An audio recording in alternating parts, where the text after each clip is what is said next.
Vitamin Water Zero Sugar has great taste, zero BS, and obviously zero sugar. For those with zero room in their calendar, zero patience for slow walkers, those who get 0 hours of sleep on a Saturday night, have zero filter, zero given, and zero interest in grabbing a plain, boring water. Grab a delicious Vitamin Water Zero Sugar today.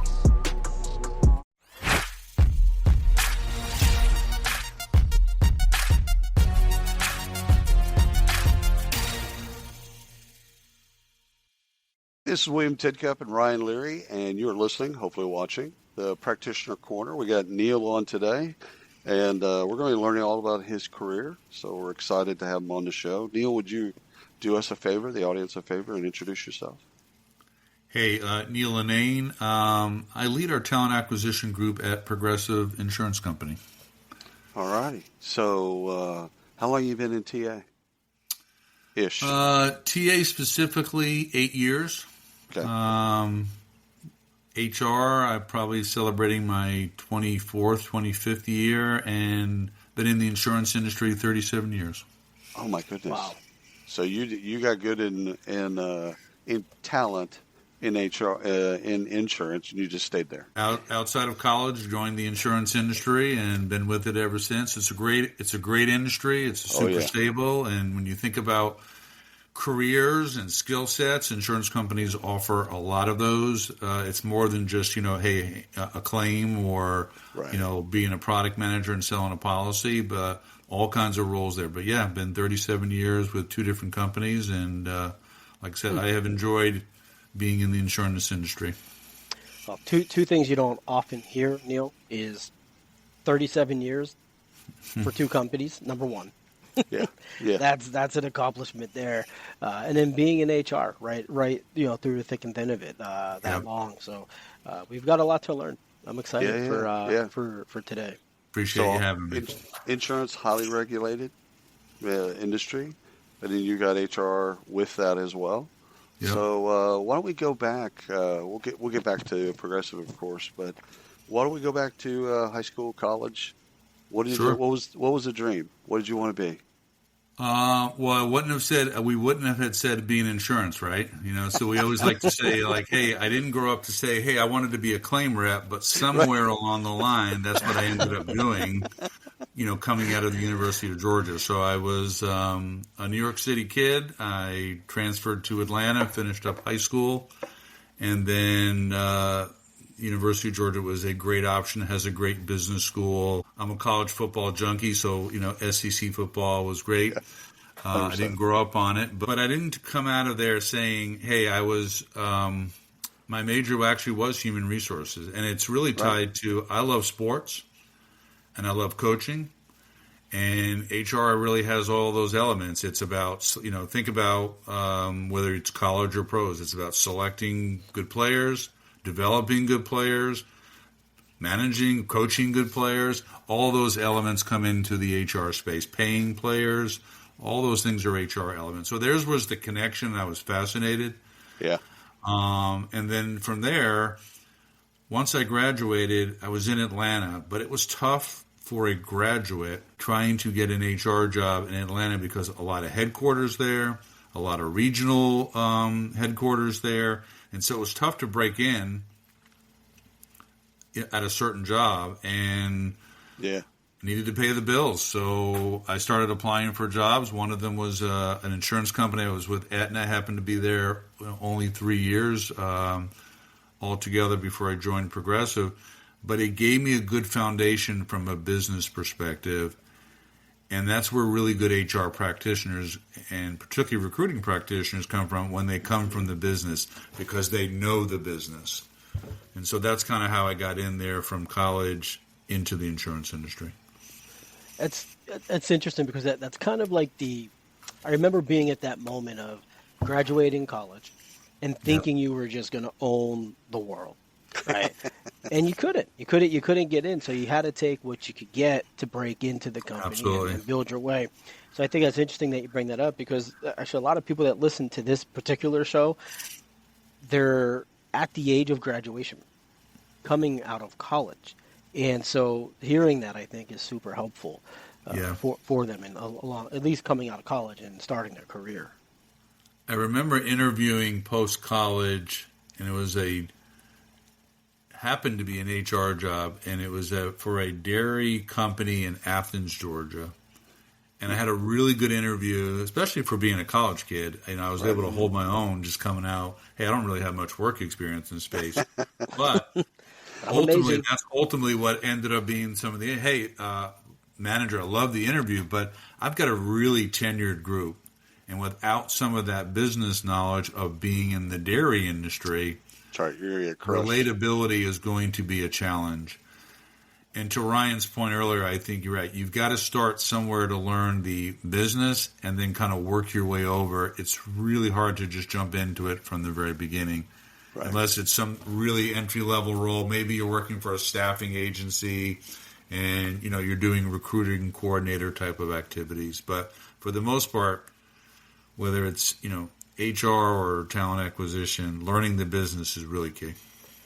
What I like about it is you can talk to people, especially early in your career, both on the HR side and recruiting. It's like, I did that job. Yep. I did that bit. So, I grew up in retail, so a little bit different. The people that were really successful when I was in retail were the people that started as cashiers. Yeah. Or started at grabbing the buggies and stuff like that. The people that bag groceries, they're the ones that were all store managers. That's right. Because they did the job. They knew, they worked around and worked their way up, and so they knew all the jobs. That's right.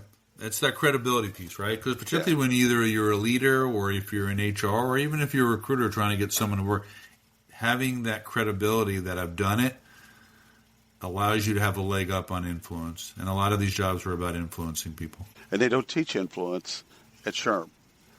That's not one of the bits. Don't teach it in college either. I don't remember Influence 101 either. No. They might teach negotiation. That's right. You might get a class on negotiation or something that might help you, but not pure influence. How do I actually get this person to get from A to B? Yeah. That wouldn't be a bad class to offer. Great. To offer. I think that's actually a great class, right? It's a needed skill, no matter even in your personal life, right? Influencing others when you're not really necessarily the decision maker is a key critical skill. Yeah. For young folks, older folks, whatever, because every day, and it leads into negotiations at times, but it also means, hey, how do I get others to follow along? It takes trust and credibility, and that's where influence plays a part, to Ryan's point. Yeah, I'd even argue that a class on influence would be more valuable than a class on negotiation. Get ready to turn up the volume on your HR game. I'm Jay Arnold, former musician turned HR leader and host of Backstage Pass, the HR Rockstar. Each episode pulls back the curtain on key HR topics, from leadership lessons and bold career pivots to the latest in HR tech and talent strategies, featuring the rock stars within their industries. If you're ready to shake up the status quo and amplify your impact, this is your all-access pass. You can catch the show on the Work Define Podcast Network and wherever you listen to podcasts. Subscribe now and let's rock the future of work together. It's just going to have... Yeah, William doesn't. I had a really, really good negotiation. Oh no! But I was in an MBA program, so I had a professor that was an expert at negotiations, and he had done union negotiations both for and against, and so he was just great. And the entire class, y'all would love this. The entire class was scenarios. So, we'd have a class of like 30 students, and you'd break out into 15 and 15. One was pro, one was against. Like, all right, and then here's the scenario. Everybody read the same thing, and that was the class. So, like, you're going through all the steps, and you had to by the end of the class, you had to reach a settlement. You had to somehow. You had to get there. Clock's running. So, I would definitely take the influence class. Yeah. However, if I would have Professor Gerhardt, definitely take the negotiator. After I took his first class, I changed my schedule to then take his more advanced classes because it was so good. So Anyhow. I've never had that experience at college. Oh my God, I it was never so did. good. Well, I just never had. Like it was, I went to school and I went to school. I never attached to a professor. You had the same. So I went to public school, high school. Mm-hmm. Then I went to Bama, big giant public university. Then I went to University of Arizona, big public university, and then I went to a private school or a private college. Mm-hmm. Completely different experience. Right. We had 100 professors for 300 students. Dude, 1 on 3. No. So I could just walk down the halls and step into somebody's office and go, "Hey, tell me a little bit about." Most of my class sizes were 100, 200. Oh, like no. we were in a stadium. But anyhow, Neil, curious. Okay, so you took a claims rep job. Get in there, you're grinding away.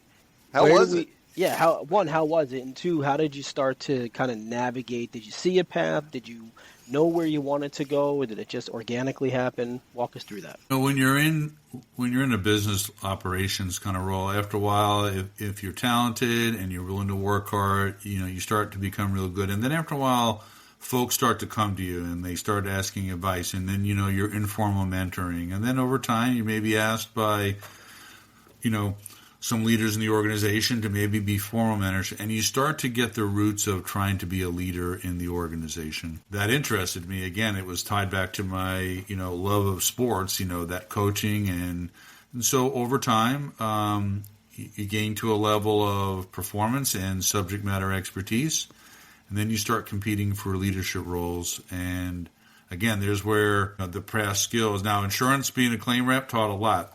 William talked about negotiations. You're learning that on the fly. Mm-hmm. You're learning about interpreting contracts. You're learning about empathy, right? Sometimes you maybe just a bumper claim, but then there were times where I had to handle a fatality, and that's a totally different game. You're walking into someone's house and you're before you're even thinking about anything about trying to settle a claim, you're faced with life, right? Right. My 3-year-old kid was just killed in this car accident. And that's where you start to learn all kinds of things about, empathy and all the other social and, aspects of human nature go into play at that moment. So you just kind of grow as a human in that space over time. Right. So what did the things that you did at Aetna, what made you switch? What made you attracted to Progressive? Just, I always had that growth mindset, and it was the opportunity to learn stuff. So at Aetna, I was handling just primarily injury claims, right? For third-party losses. And I had a territory, and I would go around the state of Georgia, and I would negotiate with, individuals and sometimes attorneys. But I wanted to learn other aspects, and that was kind of the Progressive model, right? That growth mindset, Peter B. Lewis, right? Risk, learn, grow. And the opportunity to come in and learn and do different things, maybe learn the property side, maybe learn, other things like medical, maybe homeowners. Just those things was attractive in switching companies. And they were hot. Progressive was hot when you joined them. They were the up and comers. They were. I mean, if you think about it, they started in 1937 as a non-standard. By the time I get there in 1990, we're just starting to, we're maybe 8,000 employees at the time, and we're getting into, standard and other products. And, that's kind of their mission, like where they're offering, they want customers for life. And so they offer a lot of different products to keep folks, connected to the overall mission. Today we're about 60 to 65,000 employees, and so the growth has been there. So the opportunities to do different things, and what I admire is really heavy culture on internal movement. Mm-hmm. And it's sort of like, hey, I'm fascinated that I can drive my own bus. If I want to go try something, again, that mentality, risk, learn, grow, I can try it. And if I can do well, I can take it from there. And if I don't, I have opportunities to do something else. But let's unpack that a little bit. So I went from a small company, right? I'm going to use my personal experience here. We're from a small company in Connexa, a couple hundred people to 3,000, and then IBM acquires. So becomes a massive company, and we were given serial numbers, right? And so 2G5772, that should just get it on me somewhere. Like that was my serial number at IBM. I love the people that I worked with because they transitioned from the previous company, but I never acclimated to the big culture of the company. So when you come in at 8,000 people, you're right in the middle of that. Like you're starting to grow, right? So now you're 60, 65,000. Talk about that a little bit. How does one go from 8,000 to 60,000 and maintain sanity and build a career? It's a targeted effort. And think about, Ryan, you were talking favorably about what you enjoyed about that small atmosphere. So you're right. Mm-hmm. So we're about 8,000. And, even before I joined, I would talk to my manager when they were like a couple of thousand, right? But what we learned is, hey, what do you like the most about being here? Because the job is hard, right? You never know with how much volume may come in. We talked about earlier the types of claims that you may get. You may get, like I said, a simple auto damage claim, but then you may get, you got a fatality claim, and that tugs at you. But what I learned across the way that people loved about the company was the people they worked with, no matter how tough the job was. And we realized that if we're going to grow and scale and continue this culture going from 1,000 to 8,000 to eventually 60,000, we had to be intentional about our ability to be leadership and how to make that cultural experience scale to that size. So I think it starts with leaders just being intentional and the willingness to pay it forward. I love that. Oh, my God. So when you came over from Aetna to Progressive, you were still in claims. You were still That's more right. of an operational role. That's right. What was your because your degree and your background and love of HR, what was the kind of the first movement over into that area? First of all, how did you get over there?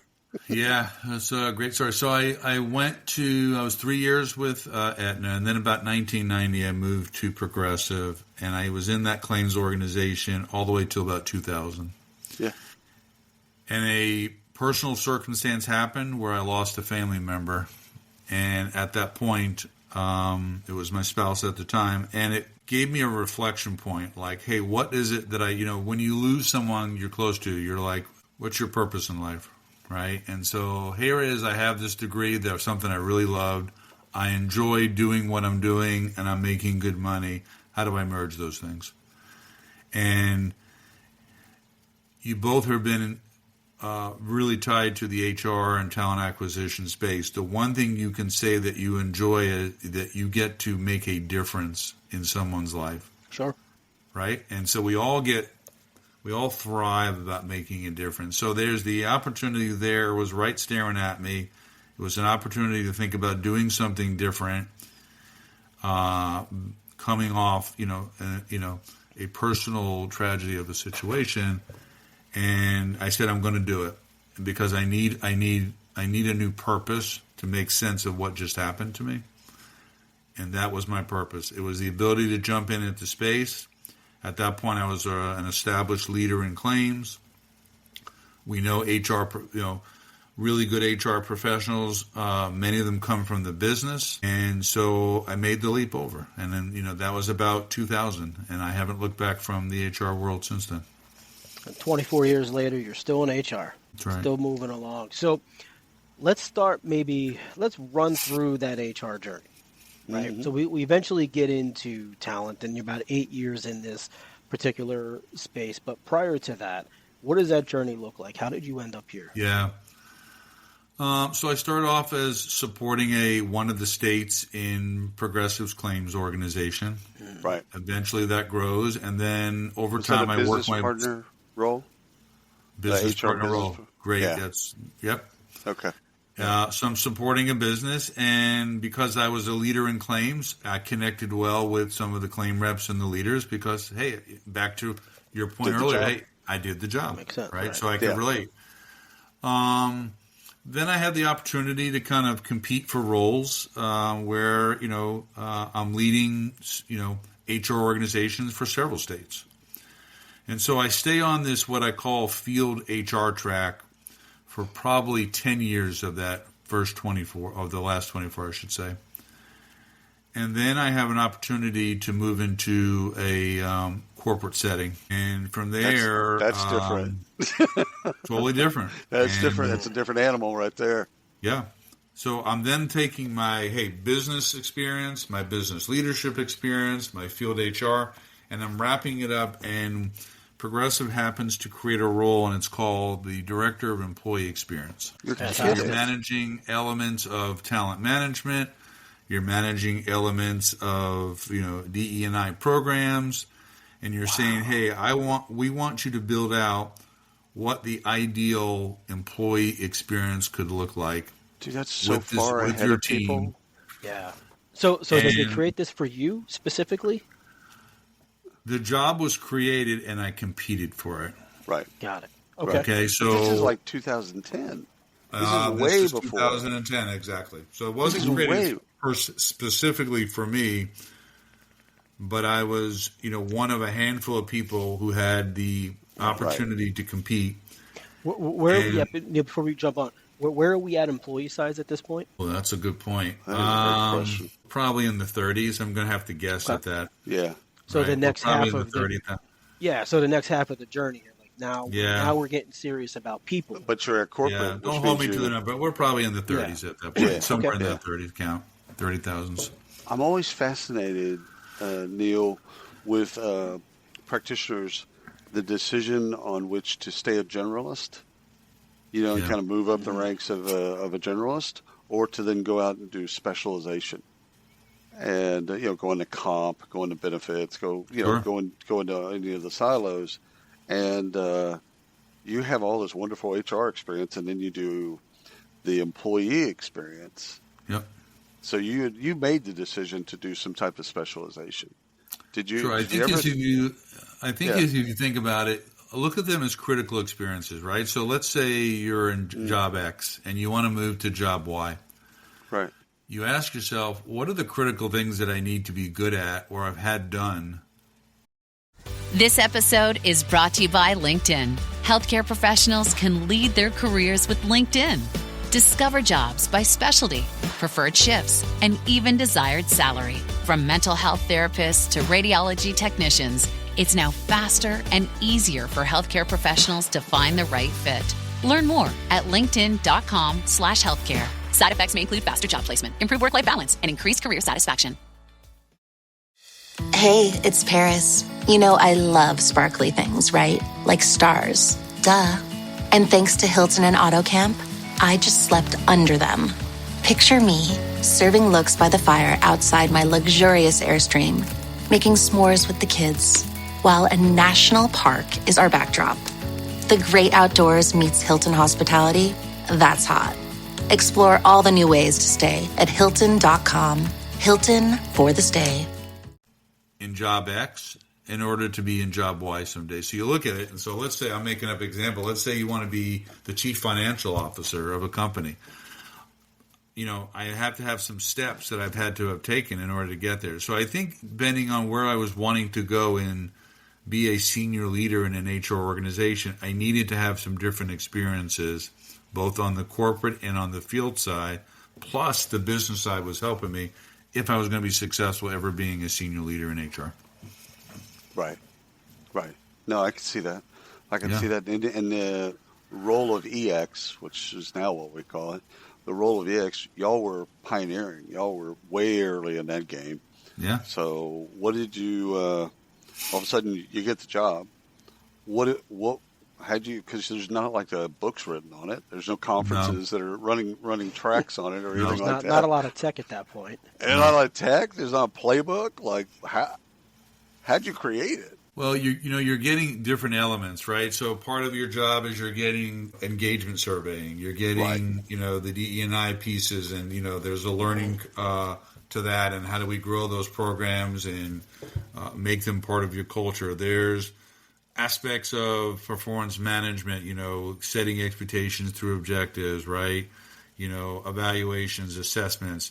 For a period of time, I had the, leadership learning development group. So you're getting all of these pieces that make up what an employee is going to be going through, and the job continues to evolve. But again, it's all centered around what do we want an employee here at this company, what experiences do we want them to have, and we're centralizing some of those efforts. And that was the crux of the job. It was, How do we centralize them to get traction versus having them live in all the different business groups and having different, experiences from there? How do we have a unified experience? You mentioned the word intentionality earlier. This is intentionality, right? Personified is you're thinking about their experience, and then you're trying different things. I'm sure, right. Some things worked well, some things didn't work well. Like, that's just life. Yeah. So you try programs to move people through this experience. And again, it's never done. You never get to a point where you're like, we got it. Nope. Yeah. No. So to build on that question I have here, it's curiosity really, is today companies will do this for a business reason, right? Business reason. At that time, companies were doing this, but it really wasn't the foundation of a lot of companies, right? They knew they wanted to do something. Yeah.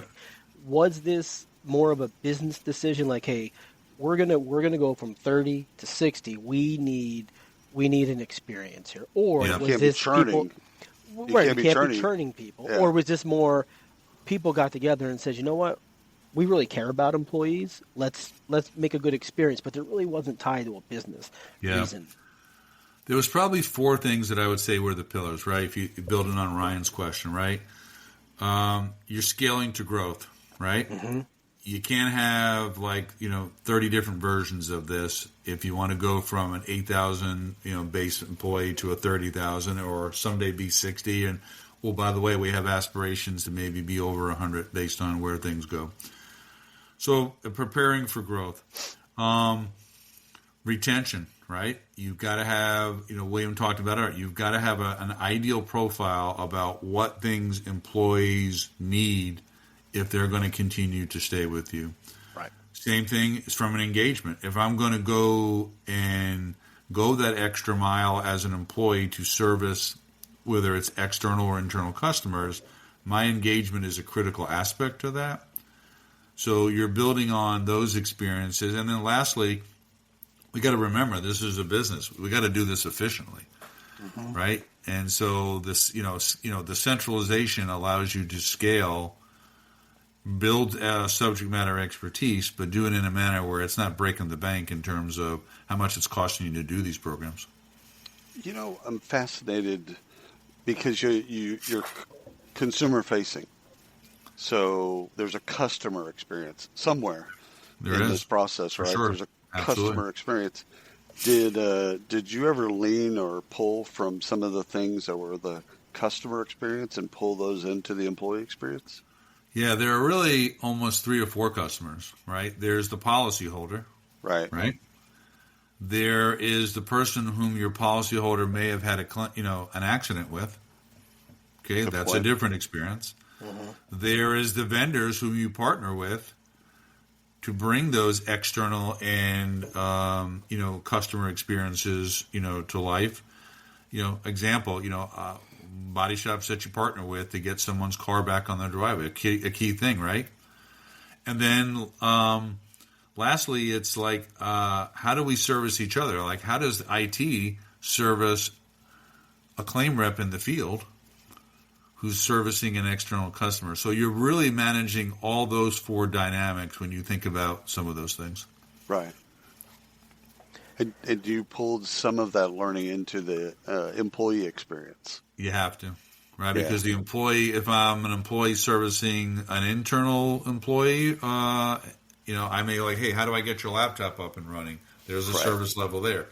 I'm on the phones, and how do I talk to customers in terms of, hey, I'm here to help you service your policy today. What changes would you like to make? Or if you've had a claim. So you're bringing what skills and experiences people need to service all of those different types of customers' scenarios. Did you look at offboarding during this? What the offboarding experience would be? Well, let's calibrate. Offboarding is when people leave the organization, right?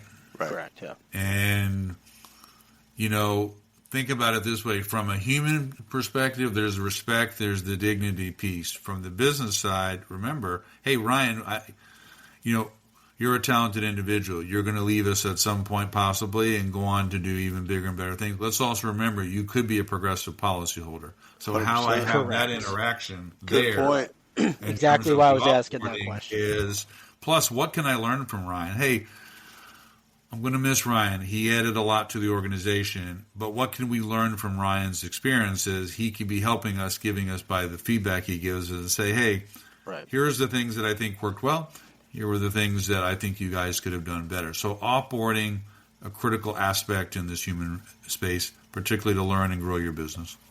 Yeah, and that was the reason I was asking is, if you're, and I don't know how many people were offboarding at that time or what happens here, but if 1,500 people leave a year, that's potentially 1,500 customers, or at least a high percentage, I would assume, are policy holders at some level that you have to manage that expectation. It varies, but yes, you first of all, you have employees who are current policy holders. You never know a candidate, so when you're going through the hiring process, exactly. Right. Candidates will even say, hey, what interest? Well, I'm a policyholder, right? And so I get to know about your company and its culture because I'm one of your customers.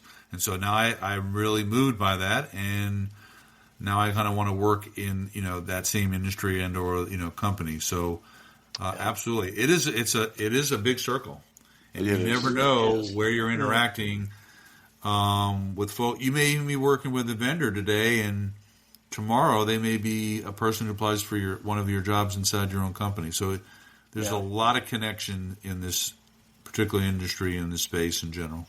Welcome to the Hire Her podcast, where women in talent call all the shots. We know, another recruiting podcast, just what the industry needs. Okay, but hear us out. You ever spend hours sourcing that perfect candidate, but they end up ghosting you harder than your hinge date? Or finally, you get that hiring manager feedback, only for them to, of course, say, can we see more candidates? Lame, right? But let's talk about what's really lame in the industry. How is it that 65% of recruiters are brilliant women, yet most of the decision makers look like a convention for middle-aged dudes named Brad? That's where we come in. Hire Her isn't just another podcast about hiring trends you already heard like 50 times this week. We're here to elevate women in talent, share their career journeys, and make sure they take the lead. Because let's face it, if recruiting is the backbone of every company, why are we still fighting for a seat at the table? So whether you're a recruiter, a talent leader, or just someone trying to swim through the sausage fest of TA leadership, we got you, girl. Welcome to Hire Her, the recruiting podcast where women's voices aren't just heard, but they're leading the conversation. So subscribe now, because middle management Brad sure as hell isn't going to do it for you. Yeah. So what'd you do after EX? What was the... over time, the job continues to grow. You get more pieces, and you now codified it, and you're calling it, hey, now you're leading our complete talent management efforts. And so you're now so think about kind of a three-legged area, right? So you bring people in, when they're here, what's their experience? And then you've got this experience, like how do people get rewarded, right? And so those are your pillars that you're looking at from, where do you move to? I was always fascinated with the acquisition side. Again, it goes back to the coach side, the sports side, pro teams, acquire talent, college teams, recruit kids. That was where I had a lot of passion in. Plus, came from that operational side of the business, right? So I was in claims for years, and so recruiting is like the closest operational job in the HR sense, because it's got a clear line of sight. Oh, you want to grow. Or, Ryan talked earlier about, retention. You've got people leaving. You've got to backfill. There's a clear line of sight. If you can do it well in recruiting, you're helping the company's, profit and growth right there. You don't have to sell the mission about why what you do is important. But we all want to grow, or we all need help to help us with our jobs, hire people. There's where the connection was for me for talent acquisition. Challenges. I want to talk about challenges. So we went through some of the bottlenecks you hit coming up in the space. Where's that differ? Obviously recruiting, talent management is very different than the other things you were doing. I guess it has a lot of tie-ins, but it's different. Where is it very different? Where are the differences that people who are in talent management may not, or making that transition may not realize that they're going to face? Let's use the comparison to when you're an operational leader. I'm leading a team of 7, right? And we say today, and we say, okay, Ryan, we got all these claims today, and I want you to handle, this side of the city, and William, I need you to go uptown and handle this. So as a leader, you're making operational decisions all day long. Right. When you're in the HR space, particularly in field talent acquisition, talent management, you're relying heavily on the influence, right? I've got leaders out there who are consuming. So let's just take the talent management. I've got learning products. I've got performance management things. I've got D&I programs for folks. I've got engagement programs. I'm a leader. I've got to run my day-to-day business. But I also, if I want to be a great leader, I've got to figure out how to ingest this thing. Now I've got to learn how to collaborate and influence people to use those products to be even better leaders. There's where that separation starts to come into play, is I'm relying a lot more heavily on influence. How do I make the business case? Ryan, here's why I think these tools would be great for your organization to help your team continue to grow and for you to continue to be the great leader you are. You got to influence on that stuff. Which is why we needed a class on influence. Exactly. That's why we needed it in college We're to back start to with. it. We could have cut the chase. I said you could have cut 20 years off your career and just went right to it. I probably didn't have hair back then. So, what shocked you about recruiting? I mean, just in general, when you because we have a good friend of ours that actually grew up in recruiting, did it so well that they moved them over to HR and in analytics and things like that. So it's like we talk to him occasionally. I think of him more as an advisor and friend, and it's like he's constantly learning new stuff because it's like it's not what he thought, because he grew up in one thing and all of a sudden now he's leading something completely different. And so it's like a brand new day. Every new day it's like, oh, okay, I didn't know that was going to be there. So what was the shock? Not shock, but what was unexpected, I guess. For the most part, you interact with people, operate with a good sense of core values. But there's a handful of people who, for whatever their circumstances are really needing to get a job and will go to different lengths that are probably not appropriate to get that job. Right. And the uptick of that recently that we're seeing is where you sit back and say, that doesn't always feel good, right? Because you don't think of, and like when you're moving into the job or you're coming out of college, you're not wired to think about that, right? And so, was I as sticker shock to some? I don't know. I grew up in New York City, so you get to see a lot of stuff, and you can't be shocked. Come on. Yeah. So, worked there for a period of time, as a leader in claims. But it is a little disheartening when you see that type of activity going on, and you've got hundreds of thousands of people who are doing it the right way, and then you've got some handful of folks who, for whatever reason, feel the need to cheat the system. That's probably where you're getting into. Hey, that's probably where it's like, I wasn't thinking that was going to be happening on an everyday basis. Right. Ryan can attest to that because he was in staffing, executive search. Yeah. It steals a little of your humanity. That's a great way to say it. It does, but in the end, when you're helping somebody get to their next step, get them out of a jam almost, it's like they genuinely get excited. You almost want to be friends with them, and then you remember, no, I'm just making money. I need to go. And you move on. That's right. I'm the person he doesn't want to hire. But at that time, I was money motivated. It was executive search. I needed to be. Right. But even there, that's okay. You still have legitimate external and intrinsic motivations. Right. Okay. It's when you don't.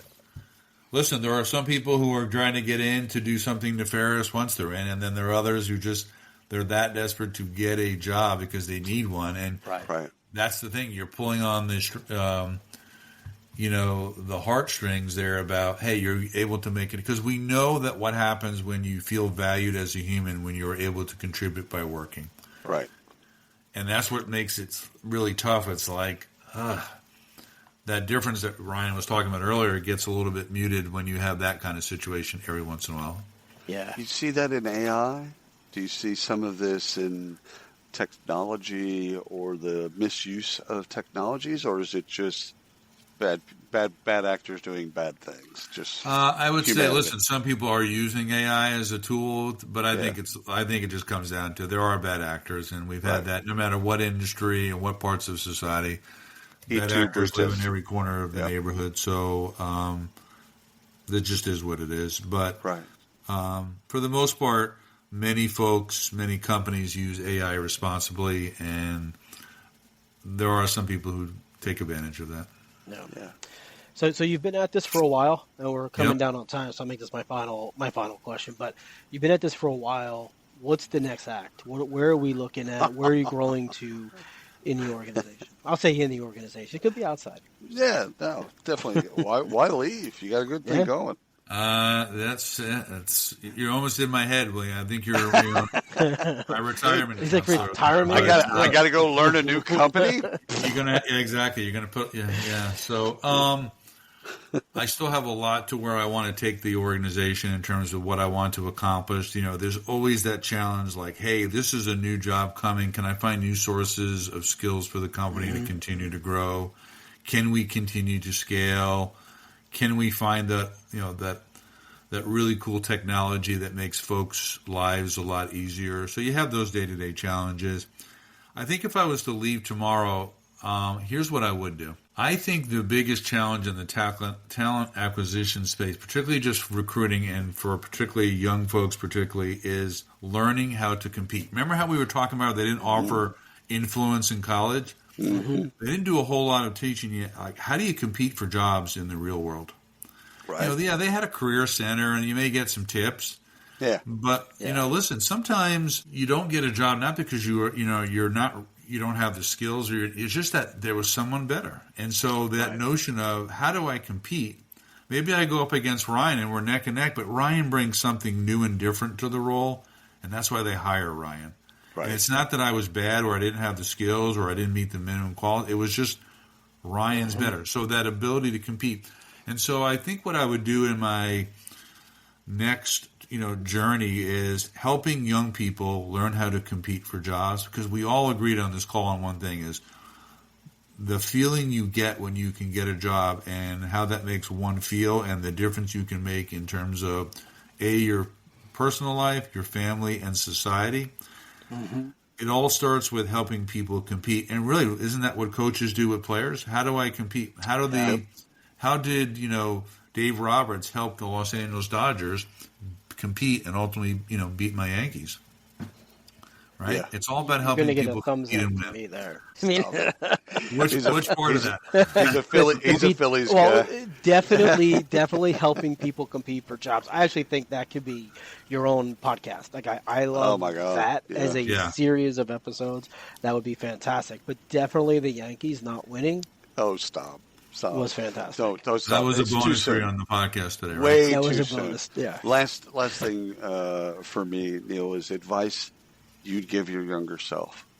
If you could go back into that kid at UGA taking his 300 level HR classes and stuff like that, what advice would you give Neil? When you're motivated in life and you're trying to move up the ladder, sometimes you may push a little too hard, right? And so at times there's a time where you got to think space and grace and allow the human elements to kind of work their way in. And, Patience. if you're wired to do the right things in life, it'll pay off in the end. But, sometimes we forget that as we're trying to compete and move up the ladder. But sometimes you don't know what other folks are going through.